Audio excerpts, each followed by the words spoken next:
Hello दोस्तों, मैं doctor Ram Singh Patel, assistant professor, Pandit Motilal Nehru PG law college Chhatarpur. दोस्तों, पिछले वीडियो में हम लोगों ने मौलिक अधिकारों के अर्थ पर चर्चा किए थे। मौलिक अधिकार क्यों कहा जाता है, इस पर चर्चा किए थे। साथ ही साथ हम लोगों ने ये भी देखा था कि मौलिक अधिकारों को मौलिक अधिकार इसलिए कहा जाता है क्योंकि मौलिक अधिकार नागरिकों के लिए राज्य के विरुद्ध प्राप्त हैं। जो फंडामेंटल राइट्स हैं वह राज्य के अगेंस्ट, राज्य के विरुद्ध प्राप्त हैं। अर्थात राज्य के द्वारा अपने नागरिकों के मौलिक अधिकारों का उल्लंघन नहीं किया जा सकता, उनके मौलिक अधिकारों का हनन नहीं किया जा सकता। और यदि राज्य के द्वारा अपने नागरिकों के मौलिक अधिकारों का उल्लंघन किया जाता है तो उसके लिए नागरिक सीधे सुप्रीम कोर्ट और हाई कोर्ट जा सकते हैं।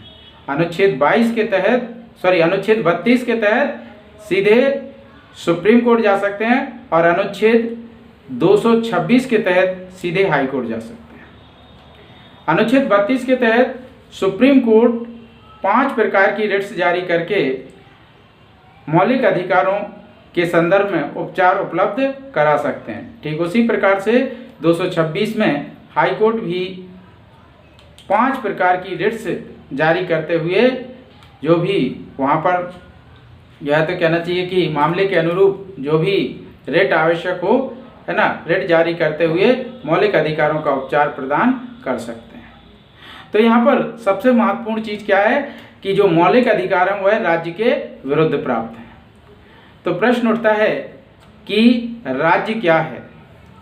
तो सामान्य तौर पर हम लोगों ने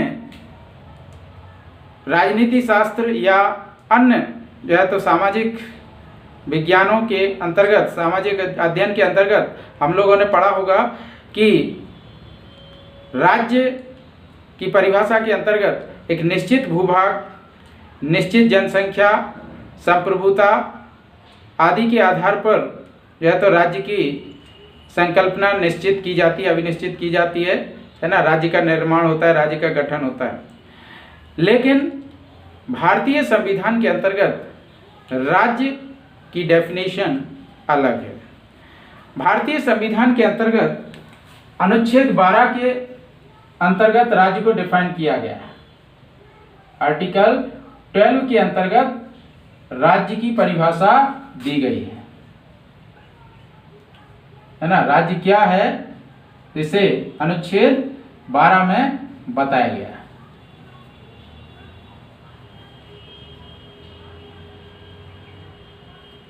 भारतीय संविधान के अंतर्गत हम लोग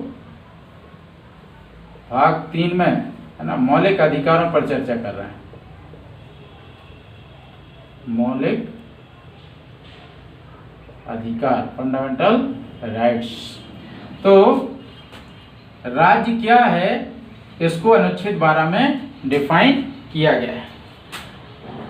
अनुच्छेद 12 के अंतर्गत बताया गया है कि राज्य के अंतर्गत क्या क्या आएगा, राज्य क्या है।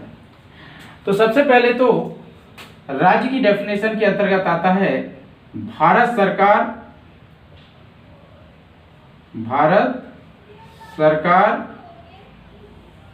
और संसद।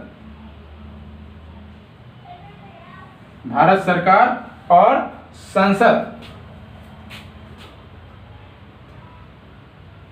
दूसरा, राज्य की परिभाषा के अंतर्गत आता है राज्य सरकार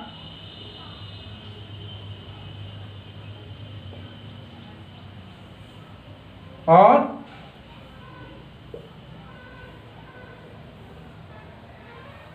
राज्य विधानमंडल।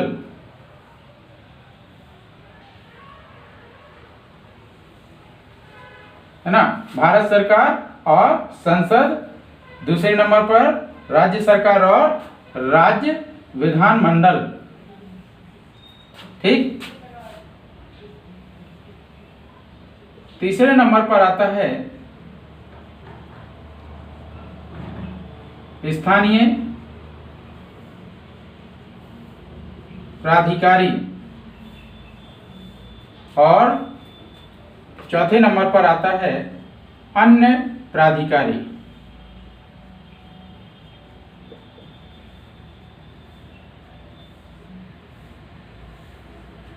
तो इस प्रकार से अनुच्छेद 12 के अंतर्गत राज्य को डिफाइन किया गया है, राज्य की परिभाषा दी गई है। अब यदि यहां पर राज्य की परिभाषा में हम देखें तो पहला दिया है भारत सरकार। भारत सरकार अर्थात प्रधानमंत्री और उसकी संपूर्ण मंत्री परिषद, है ना, प्रधानमंत्री और उसकी संपूर्ण मंत्री परिषद को मिला करके क्या कहा जाता है, भारत सरकार, या इसी को हम कहते हैं केंद्र सरकार, या इसी को हम कहते हैं संघ सरकार, संघीय सरकार, है ना। तो ये केंद्रीय सरकार ही यहाँ पर जो है आपकी भारत सरकार के अंतर्गत जो है तो राज्य की डेफिनेशन में आती है, जिसमें प्रधानमंत्री, है ना, प्लस अदर मिनिस्टर्स, है ना, अन्य सारे मंत्री, है ना, या इसको हम कहें कि मंत्री परिषद। तो ये जो है तो आपकी भारत सरकार हो जाती है। दूसरा है संसद। तो हम लोग इसका अध्ययन कर चुके हैं, है ना। संसद जो है 3 अंगों से मिलकर के बनता है, लोकसभा, राज्यसभा, राज्यसभा, लोकसभा, राज्यसभा और राष्ट्रपति, है ना। यहाँ पर लोकसभा, राज्यसभा और राष्ट्रपति, ये जो है राज्य की डेफिनेशन के अंतर्गत, है ना। तो इस प्रकार से यहाँ पर संसद के अंतर्गत क्या आता है, लोकसभा, राज्यसभा और राष्ट्रपति। तो इन 3 अंगों से मिलकर के यहाँ पर संसद का गठन होता है। इसके बाद अगला आता है आपका राज्य सरकार। तो यहाँ पर राज्य सरकार के अंतर्गत भी आपकी सीएम, है ना, मुख्यमंत्री और राज्य की मंत्री परिषद, है ना, अदर मिनिस्टर्स, इन सबको मिलाकर के क्या कहलाता है, राज्य सरकार। ठीक, मुख्यमंत्री प्लस अदर मिनिस्टर्स। ठीक, राज्य विधानमंडल, यहाँ पर जो है राज्य विधानमंडल में कौन कौन आएगा, तो इसमें आएंगे आपके राज्य विधानमंडल के अंतर्गत विधानसभा, है ना। जिन राज्यों में विधान परिषद है तो विधान परिषद और राज्यपाल, है ना। यहाँ पर विधान सभा, है ना, जिन राज्यों में विधान परिषद है, विधान परिषद और राज्यपाल। क्योंकि विधान परिषद सभी राज्यों में नहीं है। अभी जैसे हम देखें तो यूपी,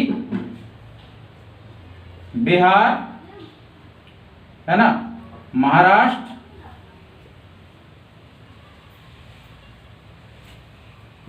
जम्मू एंड कश्मीर, है ना, आंध्र प्रदेश, तेलंगाना और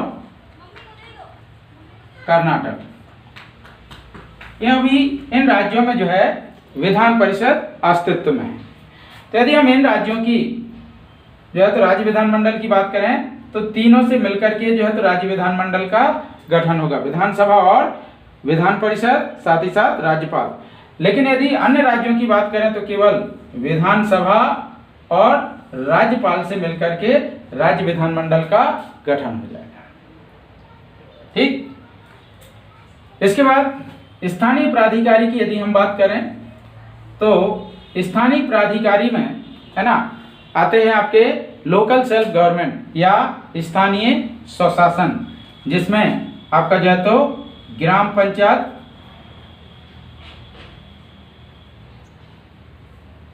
जनपद पंचायत,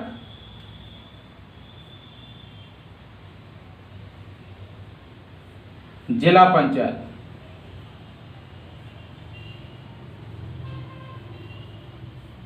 और उसी प्रकार से नगरीय निकाय भी इसके अंतर्गत आते हैं, है ना। आपका जो है तो नगर पंचायत, आपकी नगर पालिका,